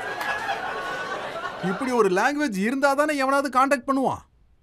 அத திரும்ப என்கிட்ட கேட்டா என்னாலேயும் சொல்ல முடியாதே. நான் ஒரே ஒரு வேர்டை தான் பிடிச்சு வச்சிருந்தேன், பிலிவோஸ்தி. எண்டில் நான் அதை சொன்னதுனால இவன் எதையோ உன்னை கேட்டு அடம் பிடிக்கிறானா அவங்க புரிஞ்சுக்கிட்டாங்க. என்கிட்ட கேட்டா உன்னோட லக்கேஜ்லாம் எங்க, திஸ்தே கிஸ்தே. Big it up. என்ன ஃபர்ஸ்ட் கிளாஸ்க்கு கூட்டிட்டு போயிட்டான். அப்பா ஃபர்ஸ்ட் கிளாஸ்னா என்னமா இருக்குடா அப்பா. அங்க எனக்கு சேவைகள் ஆரம்பமாயிருச்சு. அப்புறம் என்ன, நான் எதை கேட்டாலும் 2 நிமிஷத்துல வந்து சேர்ந்துடும். பின்னாடி இருந்து ஒரு ஏர் ஹோஸ்டஸ் வந்தா. என்கிட்ட ஒரு கவரை கொடுத்தா. Your co passenger sent it for you. அதுல பஞ்சாபில எழுதி இருந்துச்சு, டே என்னையும் கூட்டிட்டு போடா.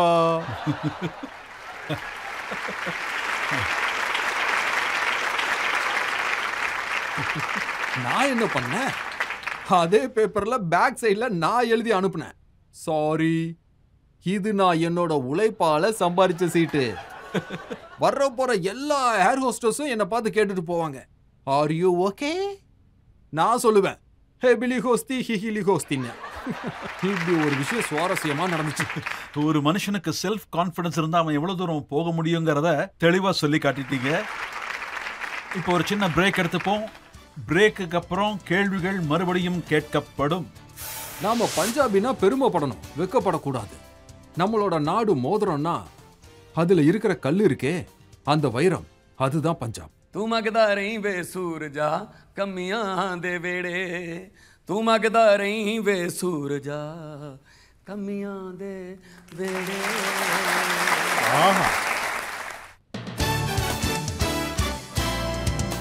Welcome back. ஆப்கி அதாலத்ல இன்றைய விருந்தினர் பஞ்சாபின் சிஎம் பகவந்த் மான். ஆப்கி அதாலத்தில் அடுத்த குற்றச்சாட்டு. ஆப்கே அதாலத்தின் பஞ்சாபின் சிஎம் பகவந்த் மான் மீது உள்ள அடுத்த குற்றச்சாட்டு, இவர் டபுள் ஸ்டாண்டர்ட் உள்ளவர். நீங்க அரசியலை பத்தி நிறைய விஷயம் சொன்னீங்க. உங்க பஞ்சாப்ல இருக்கிற அரசியல்வாதிங்க என்ன சொல்றாங்கன்னா, அதாவது 122 எம்எல்ஏஸ் அப்புறம் மந்திரிகள், அதாவது ஃபார்மர் எம்எல்ஏஸ், அவங்க செக்யூரிட்டியை வித்ரா பண்ணிட்டீங்களா?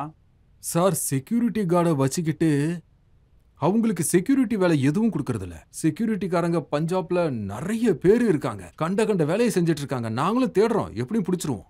என்னத்த சொல்றது, அவங்க வீட்டு எரும மாடுக்கு பாதுகாப்பு கொடுக்கறாங்க, அவங்க வீட்டு கோழிகளை இவங்க வளர்க்குறாங்க, எல்லா வீட்டு வேலைகளையும் செய்யறாங்க, பசங்களை ஸ்கூல்ல விட்டுட்டு வராங்க. சரி, உங்களுக்கு எதுக்கு செக்யூரிட்டி? ஏன் இவ்ளோ பயப்படுறீங்க? அவங்கள நீங்க ரிஸ்க்ல தள்ளி விட்டுட்டீங்களா? ஆனா மான் சார் தனக்கும் தன்னுடைய குடும்பத்தாருக்கும் 1000 ஆபீசர்களையும் மிலிட்டரி ஆளுங்களையும் வச்சிருக்காராம். சரி, அந்த லிஸ்ட் எல்லாம் கொஞ்சம் கொடுக்க சொல்லுங்க. என்ன பேசிட்டு இருக்காங்க? புரோட்டோகால்ல இருக்கிறவங்க இருக்காங்க, எனக்கு தெரியாதுங்க. சித்து ஊசேவாலாவை ஏன் கொன்னாங்கன்னா, அவருடைய செக்யூரிட்டியை குறைக்க சொல்லி நீங்க தான் சொன்னீங்களா? என்னைக்கு அவருக்கு இந்த சம்பவம் நடந்ததோ அன்னைக்கு அவரோட வீட்டுல 2 கன்மேன் இருந்திருக்காங்க. அவங்கள கூட கூட்டிட்டு போல. அவர்கிட்ட அவரு தயாரிச்ச புல்லட் ப்ரூஃப் கார் இருந்தது, அதையும் எடுத்துட்டு போல. காரணம் இது மட்டும் இல்ல, இறந்து போனது வருத்தமான ஒரு விஷயம்தான். அது வேதனைக்குரிய விஷயம்தான். அவரோட 29 என்ன சொல்லுவாங்க கேங்ஸ்டர், அவங்களெல்லாம் பிடிச்சிட்டோம். 3 என்கவுண்டர்ல செத்தாங்க. 3000 பேஜுக்கு அந்த செல்லானும் கொடுத்தாச்சு. ஏன் தரப்புல இருந்து நான் எப்படி சொல்றது, நாங்க ஒன்னும் கெட்டவங்க இல்ல, நாங்க மாஃபியாவை வளர்க்கல, இல்ல எந்த கேங்ஸ்டருக்கும் பொலிட்டிக்கல் அசைன்மெண்ட்டும் கொடுக்கறது கிடையாது. மத்தவங்க வேணா பண்ணலாம், நான் எப்பவும் பஞ்சாப் மக்கள் கூடவே இருக்கேன். சரி, இப்ப மாட்டினாங்க இல்லையா நிறைய பேரு, அவங்களெல்லாம் வளர்த்தது யாரு? இன்னொரு பார்ட்டி வளர்த்திருக்காங்க. ஒருத்தருக்கு ஒருத்தர் இவங்க சம்பந்தப்பட்டவங்க. இந்த விஷயத்தெல்லாம் இப்ப பஞ்சாப்ல நிறுத்தியாச்சு. மாஃபியா இப்போ கிடையாது. Sand mafia, land mafia, transport mafia எல்லாத்தையுமே நிறுத்தியாச்சு. அதனாலதான் இவங்க கத்திக்கிட்டு இருக்காங்க. சரியா? நான் ஒரு நயா பைசா சம்பாதிக்கல. ஆனா பஞ்சாப்ல என் முன்னாடி ஒருத்தன் ஒரு காசு திருடினாலும் அதோட என்கிட்ட பெண் இருந்தா எனக்கு கணக்கு பார்க்க முடிஞ்சிச்சுன்னா நானே கணக்கு பார்ப்பேன். எங்க பஞ்சாப்ல ஒரு ரூல் இருக்கு.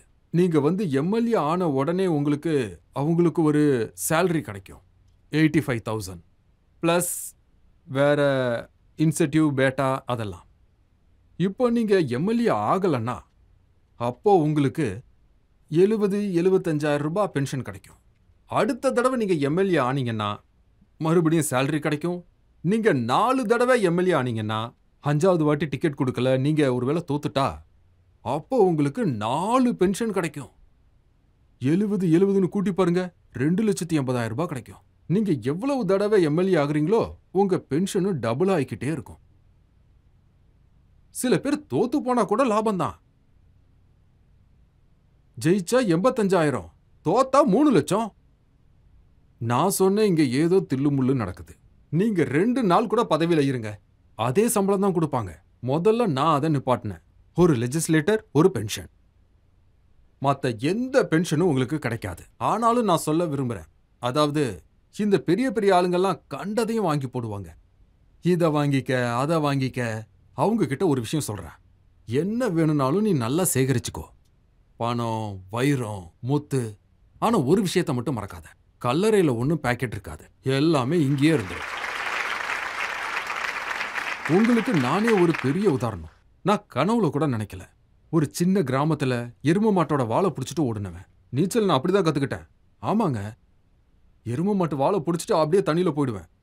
இன்னைக்கும் நான் அங்க போவேன். எங்க அம்மா அங்கதான் இருக்காங்க, ஊர்ல தான். அப்பப்போ வந்து போவாங்க. அது மட்டும் இல்லாம எங்க அம்மா இருக்காங்கல்ல, அது சுவாரஸ்யமான விஷயம். அது இந்த டிவிக்காரங்கெல்லாம் வந்திருக்காங்க எங்க அம்மாவை பேட்டி எடுக்கிறதுக்காக. ஊருக்காரங்களும் வந்திருக்காங்க. இன்டர்வியூ எடுக்க வந்தவங்க செவரை பார்த்துட்டு, நீங்க சிஎம்மோட அம்மாவா இருக்கீங்க, இந்த செவரை பாருங்க, இதை கொஞ்சம் சரி பண்ணிக்கலாம்ல. அதுக்கு எங்க அம்மா சொன்னாங்க, நிலத்துல வீடு கட்டிக்கணுமா, பகவான் நீ கட்டிக்கோ, இங்க சுத்தியல் படக்கூடாது. யாரு கண்டது?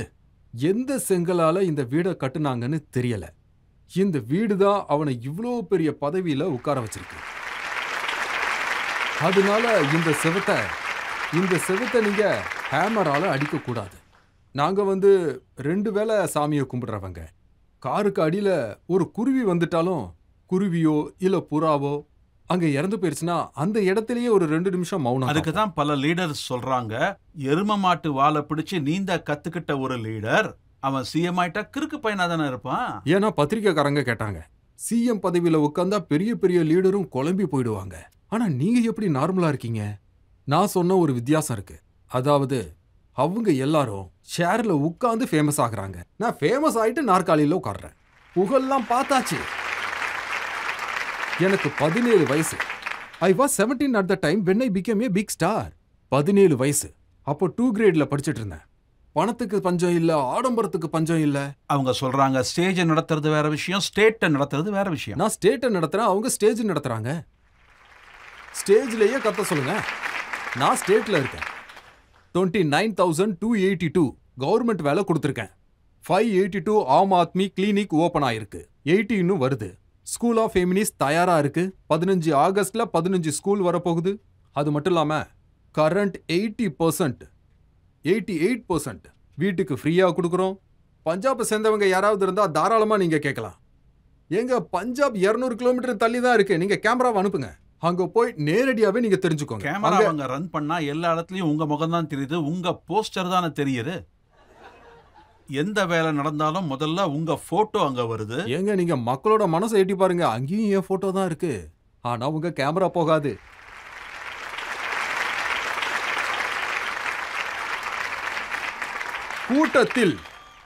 கூட்டத்தில் பல முகங்களை பார்த்திருப்பீர்கள். ஒரு முகத்திற்கு பின்னால் எவ்வளவு கூட்டம் பார்த்தீர்களா? மக்கள் அன்பு காட்டுறாங்க. இந்த காலத்துல எவ்வளவு அன்புன்னா, நான் போற இடத்துலலாம் பூக்களை பகுடி மேல ரொப்புறாங்க, பூக்களை அள்ளி போடுறாங்க. அதெல்லாம் எடுத்துட்டு தான் வண்டியிலே ஏறி உட்கார முடியுது. தாய்மார்கள் அவங்க தலையில கைய வச்சு ஆசீர்வாதம் பண்றாங்க, வாழ்த்துக்கள் சொல்றாங்க. சிஸ்டர்ஸ் ஆசீர்வதிக்கிறாங்க. இளைஞர்கள்லாம் தோல்ல கைய போட்டு செல்ஃபி எடுத்துக்கிறாங்க. அதுவும் இந்த காலத்துல. அரசியல்வாதிய நான் இதுக்கெல்லாம் கடவுளுக்கு தான் நன்றி சொல்லணும். அந்த காலத்துல நான் என்ன புண்ணியம் பண்ணனோ இந்த காலத்துல இவ்வளவு அன்பா காட்டுறாங்க. ஏன்னா மத்த பார்ட்டியை கவனிங்க. நிறைய தலைவர்கள் இருக்காங்க. அவங்களுக்கு மக்கள் கையை கொடுத்துட்டு அப்புறம் கையை எடுத்துட்டு கையில இருக்கிற விரலெல்லாம் எண்ணி பார்ப்பாங்க. ஏன்னா திருடிடுவான். எங்க இதையத்தான் நான் இப்ப சொல்லிக்கிட்டு இருக்கேன். எப்ப பாதல் சாரோட போட்டோ வருதோ, அமரிந்தர் சிங்கோட போட்டோ வருதோ, பணம் வேஸ்ட் ஆகுதுன்னு நீங்க கத்துவீங்க. ஆனா இப்ப பாருங்க, கிளினிக்கு போனாலும் உங்களுடைய போட்டோ தான் அங்க இருக்கு. சார், முதல் விஷயம் என்னன்னா, ஒரு நல்ல காரியம் பண்றான்னா அது பப்ளிக் வரைக்கும் போய் சேர்றது நல்லது. எல்லார்கிட்டையும் வாட்ஸ்அப் கிடையாது. இப்போ ஊருக்கு இந்த தகவலை சொல்லணும்னா அவங்க பாவம் எங்க போவாங்க? மான் சார், நீங்க பஞ்சாப்ல வேலை பாக்குறீங்க. ஆனா குஜராத் எலெக்ஷன்ல பார்க்கட்டுமே. குஜராத்காரங்க பஞ்சாப்ல நடக்கிற காரியத்தை பார்த்துட்டு அவங்க கவர்மெண்ட் கிட்ட அவங்க கேட்பாங்க, இதே மாதிரி பண்ணுங்க. இது நல்ல விஷயம் தானே?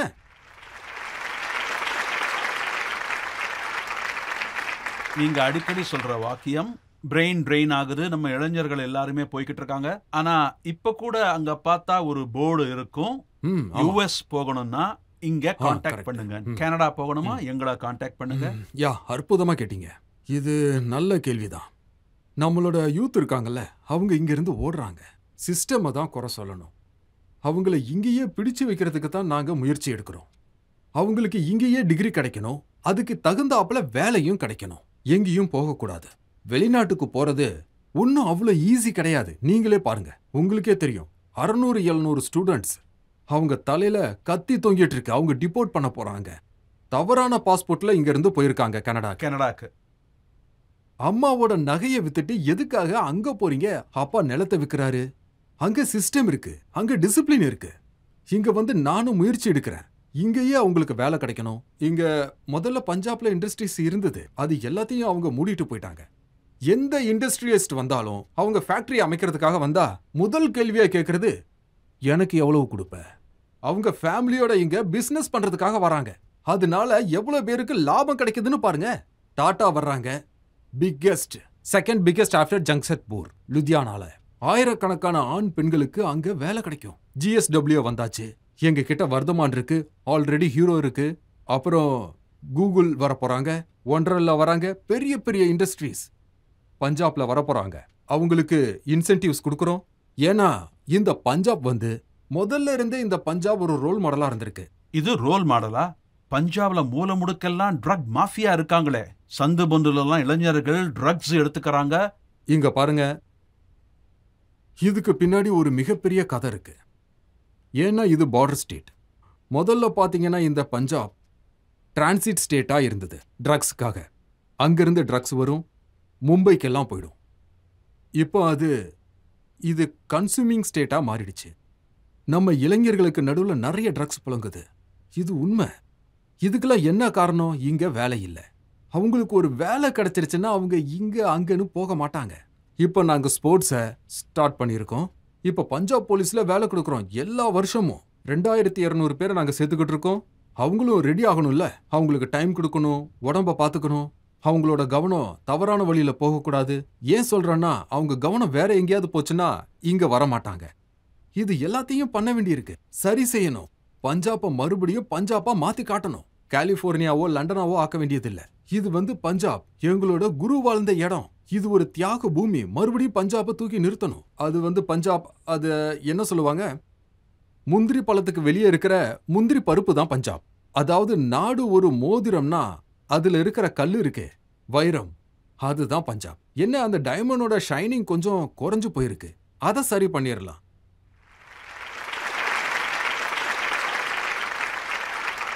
பஞ்சாப் பலமுறை விழுந்திருக்கு, ஆனா பலமுறை எழுந்து நின்றுக்குல்ல. அதனால சுர்ஜித் பாத்ராசா சொல்லுவாரு, நீ பலமுறை விழுந்து விட்டாய், ஆனால் எழுந்து நிற்கப் போகிறாய். பலமுறை நீ தோற்றாலும் நீ நிச்சயம் வென்று எழப்போகிறாய். இப்ப ஒரு சின்ன பிரேக்கு அப்புறம் பகவந்த் மான் மீது கேள்வி கணைகள் தொடரும். காத்திருங்கள். जिथे तंग ना समझण तंगियां नू, जिथे वाल तरस दे कंगियां नू।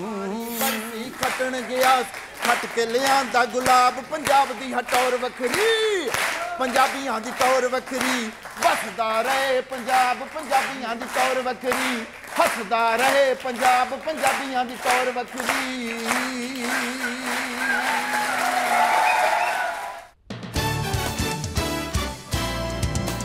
Welcome back. ஆப்கி அதாலத்தில் விசாரணை தொடர்கிறது. பஞ்சாப் சிஎம் கிட்ட நாம பல கேள்விகளை கேட்டுக்கிட்டு இருக்கோம். ஆப்கி அதாலத்தில் அடுத்த கேள்வி, ஆப்கே அதாலத்தின் பஞ்சாபின் சிஎம் பகவத் மான் மீதுள்ள அடுத்த குற்றச்சாட்டு, இவர் ஒரு பொம்மை முதலமைச்சராக இருக்கிறார். மான் சார், நீங்க கிங் ஆஃப் காமெடியா இருந்தீங்க. மக்கள் உங்களை பஞ்சாப் கிங் ஆக்கிட்டாங்க. Singh is king. ஆனா ராகுல் காந்தி சொல்றாரு இந்த கிங் வெறும் பொம்மை தான். கேஜ்ரிவால் இவர் ஆட்டி படைக்கிறாரு. யார் சொன்னது? ராகுல் காந்தி. அப்படின்னா பஞ்சாப்ல ராகுல் காந்தியோட பார்ட்டியை யார் நடத்துறாங்க? ராகுல் காந்தி மோகாவை சேர்ந்தவரா, ஃபரிந்தாவை சேர்ந்தவரா? இது எங்க நேஷனல் பார்ட்டி. எங்க பார்ட்டியோட ஹெட் ஆபீஸ் டெல்லியில இருக்கு. அப்புறம் அங்கிருந்து தானே முடிவெடுப்பாங்க. அங்கதானே எல்லாரும் உட்கார்ந்து டிசைன்லாம் பண்ணுவாங்க. அவர் என்ன சொல்றாருன்னா, பகவந்த் மானா நான் ரொம்ப ரெஸ்பெக்ட் பண்றேன், அவருக்கு மரியாதை கொடுக்கறேன், ரிமோட் கண்ட்ரோல்டா உங்க பார்ட்டி நடக்க கூடாதுன்னு அவர் விரும்புறாரு. ராகுல் காந்தி அவரோட காங்கிரஸை ஒழுங்கா நடத்தினாலே போதும்.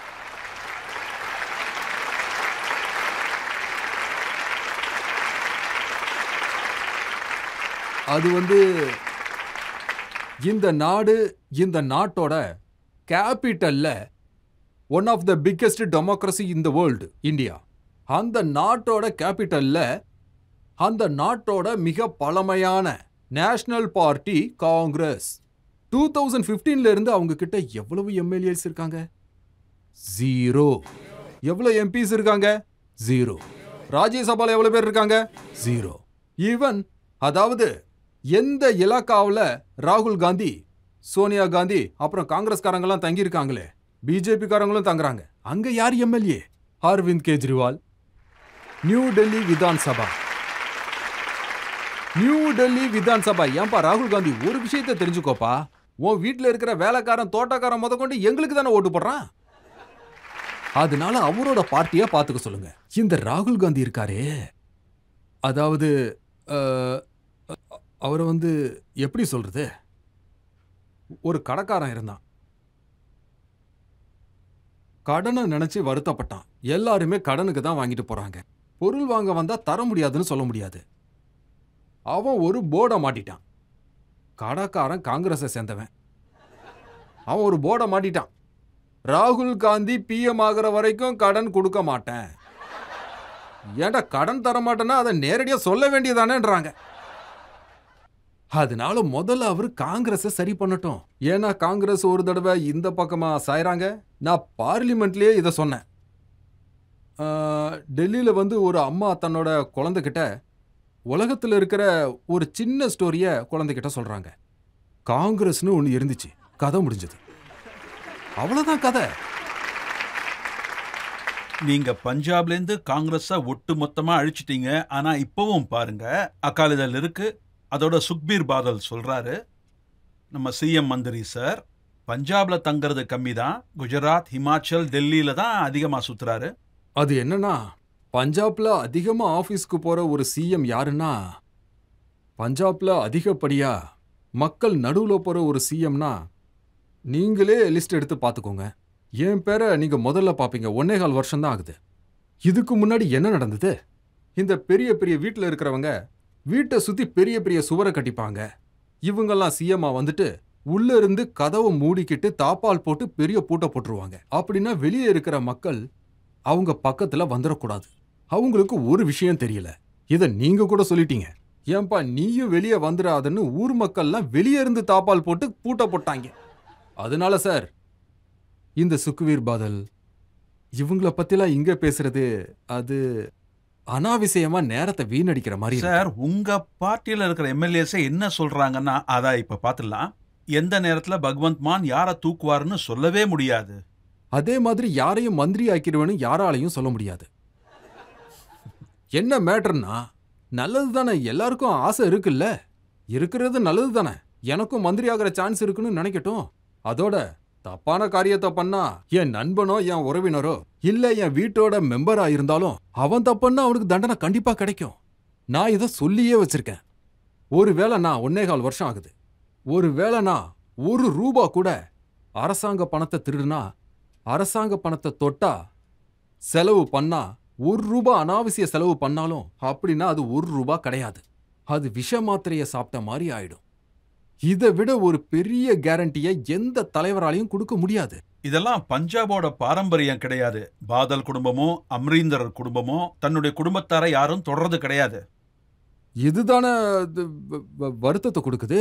நான் முதல்ல எங்க கிட்ட இருக்கிற ஹெல்த் மினிஸ்டர் தூக்குனேன், எம்எல்ஏ மேல கம்ப்ளைண்ட் வந்துச்சு தூக்குனேன். இங்க பாருங்க, நான் அடுத்தவனுக்கு கரப்ஷன் அதுக்காக பிடிக்கிறேன்னா, என் வீட்டுல தப்பு நடந்தாலும் அதையும் கிளீன் பண்ணி தான் ஆகணும். எங்க வீட்லயும் தொடப்பம் இருக்குல்ல, கிளீன் பண்ணி தானே ஆகணும். யாரா இருந்தா என்ன, கிளீன் பண்ணுவேன். அதனால தான் சொல்றேன். எப்படி சொல்றது, என்னோட கொள்கை என்னன்னா, ஒரே அஜெண்டா தான், பப்ளிக்கோட மணி. அதை தவறா பயன்படுத்தினா நான் அவனை கணக்கெடுத்துருவேன். ஒரு மந்திரியை பிடிச்சிருக்கேன். அவன் காங்கிரஸ்ல இண்டஸ்ட்ரியல் மினிஸ்டரா இருந்தான். அவன் வீட்டை சர்ச் பண்ண ஆரம்பிச்சோம். வீடு பிரம்மாண்டமா இருந்தது. ஏன்னா கரப்ஷன் பண்ணியாச்சே. பெரிய பெரிய டிராயிங் ரூம்ஸ், பெரிய பெரிய மார்பிள்ஸ், ஷான்லிவர், ஒன்னு அங்க மாட்டிச்சு. அத பார்த்துட்டு நான் ரொம்ப வருத்தப்பட்டேன். அப்ப பகவத்சிங்கோட ஞாபகமும் வந்துச்சு. என்னப்பா பகவத்சிங், இதெல்லாம் பார்க்க ரொம்ப வெக்கமா இருக்கு. என்னாச்சுன்னா, அதாவது அந்த வீட்ல இருந்து நோட்டு என்ற மிஷின் கிடைக்குது. வீட்ல நோட்டு என்ற மிஷின் எதுக்கு? அது பேங்க்ல இருக்கலாம். உங்க யார் வீட்லயாவது நோட்டு என்ற மிஷின் இருக்கா? நோட்டே இல்லைன்னா மிஷின் எதுக்கு? ஒரு நோட்டு என்ற மிஷின் மினிஸ்டரோட வீட்ல என்ன பண்ணுது? இதுல இருந்து என்ன தெரியுது? அப்படின்னா அங்க டெய்லி பணம் வருது. வீட்ல இருக்கிறவங்க சொல்லியிருக்காங்க, எங்களால என்ன முடியல, மிஷினை வாங்கி போட்டிருப்பான்னு. நான் என்ன கேட்கிறேன், இவ்வளவு பணத்தை எடுத்துட்டு நீ எங்க ஓட போற? இவ்வளவு பெரிய வீடை கட்டிட்டு நீ எங்க தங்கி இருக்க? 8x8 ரூமுக்குள்ள இருக்க, ஜெயிலு. நான் தினமும் கடவுள்கிட்ட இதை தான் வேண்டிக்கிறேன். நான் தப்பான முடிவை எடுத்துடக்கூடாது. என்னால எந்த ஒரு குடும்பமும் சாப்பாட்டுக்காக அவதிப்பற்றக்கூடாது. நியாயமான பணம் எனக்கு கிடைச்சா போதும். அதை வச்சுட்டு எல்லாருமே சந்தோஷமா இருக்கணும். இந்த பஞ்சாப்காரங்க ஆனந்தமா சந்தோஷமா கொண்டாடி மகிழணும். Final round. மக்கள் கேள்வி கேட்க ஆசைப்படுறாங்க. சார், நீங்க ரொம்ப அழகா பாட்டு பாடுவீங்க, அது நாங்களும் கேட்டிருக்கோம். இந்த நிகழ்ச்சியில நீங்க ஒரு பாட்டு பாடுங்களேன் ப்ளீஸ். சாந்த்ராம் உதாசி ஒரு மிகப்பெரிய கவிஞர். முடிஞ்சா பாடி காட்டுறேன். ஆனா ரொம்ப நாள் ஆகுது, எனக்கு ஞாபகம் இருக்காது. நீங்களாம் கேப்பீங்கன்னா கண்டிப்பா நான் பாடுறேன். मां धरतीए तेरी गोद नूं चन होर बथेरे, नी मां धरतीए तेरी गोद नूं चन होर बथेरे, तू मंगदा रही वे सूरजा कमियां दे वेड़े, तू मंगदा रही वे सूरजा कमियां दे वेड़े, जिथे तंग ना समझण तंगियां नूं, जिथे वाल तरसदे कंगियां नूं, जिथे मिलन अंगूठे संगियां नूं, नक वगदे अखां चुन्नियां ते दंद करेड़े, तू मंगदा रही वे सूरजा कमियां दे वेड़े, तू मंगदा रही वे सूरजा कमियां दे वेड़े, जिथे जमदा बंदा सीरीए टकियां दी मीरी पीरीए, जिथे करजे हेठ पंजीरीए, बापू दे करज दे सूद पुत जमदे जेड़े, तियां होंके भरदियां आसमान जुडेरे, तू मंगदा रही वे सूरजा कमियां दे वेड़े, तू मंगदा रही वे सूरजा कमियां दे वेड़े।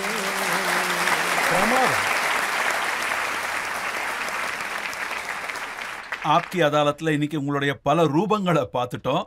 காமெடினா உங்களை பார்த்தோம், பொலிட்டீஷியனா உங்களை பார்த்தோம், இப்போ இது சிங்கரா பார்க்குறோம், கவிஞரா பார்த்துட்டோம். அதோட முக்கியமா பஞ்சாபுக்காக தன் உயிரியை கொடுக்கக்கூடிய ஒரு நபராகவும் பார்க்குறோம். Thank you sir.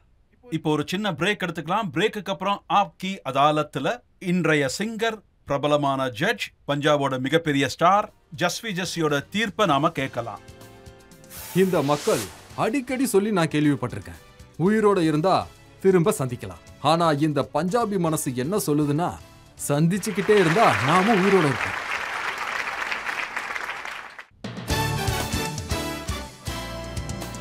Welcome back. இன்னைக்கு ஆப்கி அதாலத்துல பஞ்சாபோட சிஎம் மான் மேல விசாரணை நடந்தது. பஞ்சாபின் பிரச்சனைகளை பத்தி அவர்கிட்ட கேட்டோம்.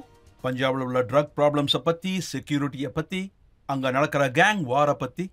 அதோட விட்டுல வாழ்க்கையில காமெடினா இருந்து எப்படி நீங்க ஒரு பொலிட்டீஷியனா ஆனீங்கன்னு கேட்டோம். மிஸ்டர் பகவந்த் மான் எந்த கேள்வியையும் தட்டி கழிக்கல, தைரியமா பதில் சொன்னாரு.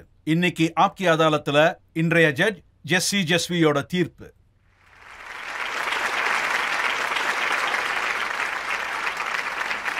எனக்கு தெரிஞ்சு ரொம்ப நாளைக்கு அப்புறம் ரொம்ப காலத்துக்கு அப்புறம் பஞ்சாபுக்கு ஒரு நல்ல சிஎம் கிடைச்சிருக்காங்க. மனசை தெளிவா வச்சிருக்காரு, மனசை சுத்தமா வச்சிருக்காரு, பஞ்சாபை பத்தி மட்டும் யோசிக்கிறாரு.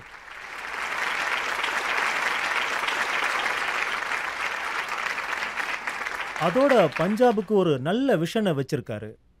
உங்ககிட்ட ஒரு சின்ன அட்வைஸை வைக்கிறேன். இதை அட்வைஸ்னு சொல்ல வேண்டாம், நான் வேண்டுகோள்னே சொல்கிறேன். நீங்கள் ரொம்ப நல்லா வேலை பார்க்குறீங்க. அதாவது நீங்கள் ரொம்ப சின்ன சின்னதாக காமெடி பண்ணும்போது கூட வேதனைகளை நீங்கள் ரொம்ப அழகாக முன்வைக்கிறீங்க. மக்களோட வேதனையை புரிஞ்சுக்கிறீங்க. இதுவும் பெரிய விஷயம்தான். நான் வைக்கிற வேண்டுகோள் நீங்கள் பஞ்சாப் இளைஞர்களுக்கு ஒரு நல்ல வழியை காட்டுங்க. அவங்களுக்கு பலமாக நில்லுங்க.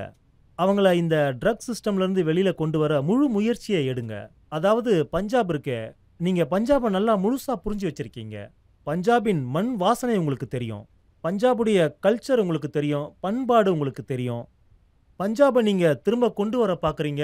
பஞ்சாபை உங்களால கொண்டு வர முடியும். அந்த நம்பிக்கை இங்க எங்களை மாதிரி மக்களுக்கு கண்டிப்பா இருக்கு. நான் உங்களுக்கு தான் ரஜத் சார், இந்தியா டிவிக்கு என்னோட நன்றியை தெரிவிச்சுக்கிறேன். ஏன்னா எனக்கு நீங்க இந்த அளவுக்கு மரியாதை கொடுத்துருக்கீங்க. நான் ஒரு சின்ன கவிதையை சொல்லி இந்த கோர்ட்ல இருந்து விடுபட ஆசைப்படுறேன். சரியா? மக்கள் அடிக்கடி சொல்லி கேள்விப்பட்டிருக்கேன், உயிரோட இருந்தா திரும்பவும் சந்திக்கலாம். மக்கள் அடிக்கடி சொல்லி கேள்விப்பட்டிருக்கேன், உயிரோட இருந்தா திரும்ப சந்திக்கலாம். ஆனா இந்த பஞ்சாபி உள்ளம் சொல்லுது, சந்திச்சுக்கிட்டே இருக்கலாம், அப்பதான் உயிரோட இருப்போம். அதோட தேங்க்யூ. 2 நிமிஷம். ரஜத் சார் சொல்லுங்க. ரஜத் சார், பகவந்த் மான் இங்க நமக்காக வந்திருக்காரு. நீங்க சின்னதா ஒரு ஹீரா, கொஞ்சம் கல்ச்சர் எல்லாருமே விருப்பப்படுறாங்க. ரஜத் சாரே இருக்காரு. ஆஹா. ஆப்கி அதாலத்துல ஒரு மிகப்பெரிய ஜட்ஜா ஒரு சிங்கர் நீங்க வந்திருக்கீங்க. அதோட மான் சார் தான் பஞ்சாபுடைய கல்ச்சரே. அவர் உங்களை ஒரு பாட்டு பாட சொல்லி இருக்காரு. Thank you thank you. हीरे आँख दी जोगिया झूठ बोले ஆஹா. कौन रुठड़े यार मनाम दाई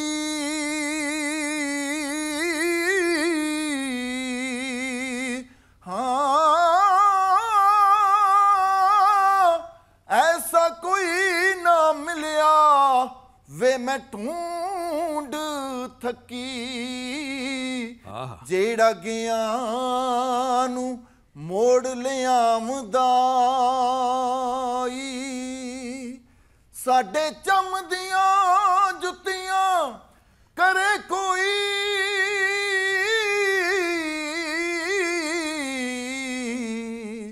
जेड़ा जीव दा रोग गवामदाई हो पहला 10 खाचरी विछुनियानू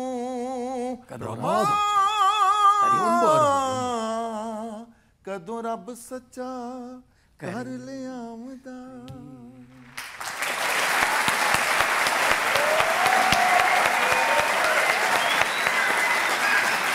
बारी बरसी खटन गया सी खट के ले आंदा गुलाब। बारी बरसी खटन गया खट के ले आंदा गुलाब। पंजाब दी हटौर वखरी पंजाबियां दी तौर वखरी वसदा रहे पंजाब पंजाबियां दी तौर वखरी हसदा रहे पंजाब पंजाबियां दी तौर वखरी।